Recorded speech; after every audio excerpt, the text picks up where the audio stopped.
श्री कृष्ण ने अर्जुन से कहा, पार्थ, मैं तुम्हें एक कथा सुनाता हूँ। उसे सुनकर तुम समझ जाओगे कि हर प्राणी को उसके कर्म के हिसाब से ही फल मिलता है।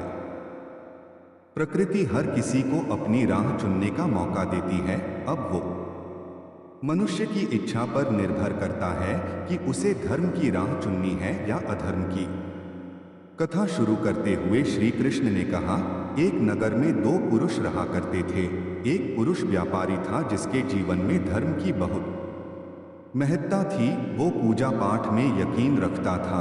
वो हर रोज मंदिर जाता था और दान धर्म भी करता था और हर रोज भगवान की पूजा करता था। वहीं दूसरा पुरुष बिल्कुल विपरीत था। वो हर रोज मंदिर तो जाता था लेकिन पूजा करने नहीं, बल्कि मंदिर के बाहर से जूते चप्पल चुराने। उसे दान और धर्म से कोई लेना देना नहीं था। समय बीतता गया और एक दिन बहुत जोर की बारिश हो रही थी।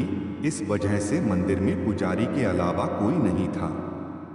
ये बात जब दूसरे पुरुष को पता चली तो उसने कहा कि ये सही मौका है मंदिर का धन चुराने का।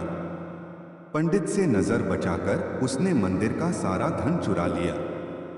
उसी समय धर्म कर्म में विश्वास रखने वाला व्यक्ति भी मंदिर पहुंचा। दुर्भाग्य से मंदिर के पुजारी ने उसे ही चोर समझ लिया और चिल्लाने लगे।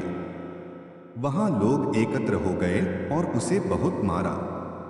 किसी तरह वो बचते बचाते वहां से निकला तो दुर्भाग्य ने उसका साथ वहां भी नहीं छोड़ा। मंदिर के बाहर वो एक गाड़ी से टकरा गया और घायल हो गया।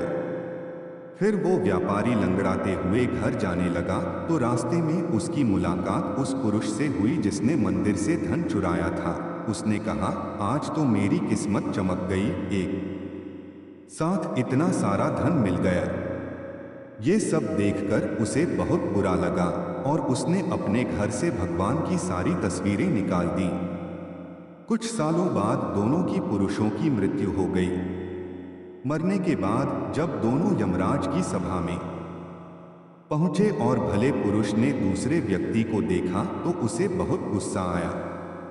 उसने क्रोधित होकर यमराज से पूछ ही लिया, मैं तो हमेशा अच्छे कर्म करता था, दान में विश्वास रखता था। उसके बदले जीवन भर मुझे अपमान और दर्द ही मिला और इस व्यक्ति को नोटों से भरी पोटली। आखिर ऐसा भेदभाव क्यों? इस पर यमराज ने कहा, पुत्र, तुम गलत समझ रहे हो। जिस दिन तुम्हारी गाड़ी से टक्कर हुई थी वो दिन तुम्हारे जीवन का आखिरी दिन था, परंतु तुम्हारे अच्छे कर्मों की वजह से तुम्हारी मौत सिर्फ एक छोटी से चोट में बदल गई। तुम इस दुष्ट व्यक्ति के बारे में जानना चाहते हो। दरअसल इसके भाग्य में राजयोग था, मगर इसके कुकर्मों और अधर्म की वजह से वो सिर्फ एक छोटी सी धन की पोटली में बदल गया। कथा सुनाने के बाद श्री कृष्ण अर्जुन से कहते हैं, पार्थ, क्या अब तुम्हें तुम्हारे सवाल का जवाब मिल गया? ऐसा सोचना कि भगवान तुम्हारे कर्मों को नजरअंदाज कर रहे हैं, ये बिल्कुल भी सत्य नहीं है।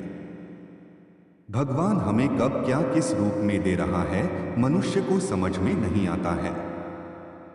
मगर आप अच्छे कर्म करते रहें तो भगवान की कृपा हमेशा बनी रहती है। इसलिए अपने अच्छे कर्मों को बदलना नहीं चाहिए, क्योंकि उसका फल हमें इसी जीवन में मिलता है। इसलिए मनुष्य का फर्ज है कि वो हमेशा अच्छे कर्म करते रहें, क्योंकि श्री कृष्ण ने गीता में भी बताया है कि किसी के द्वारा किया गया कर्म बेकार नहीं जाता है, चाहे वो अच्छा हो या बुरा।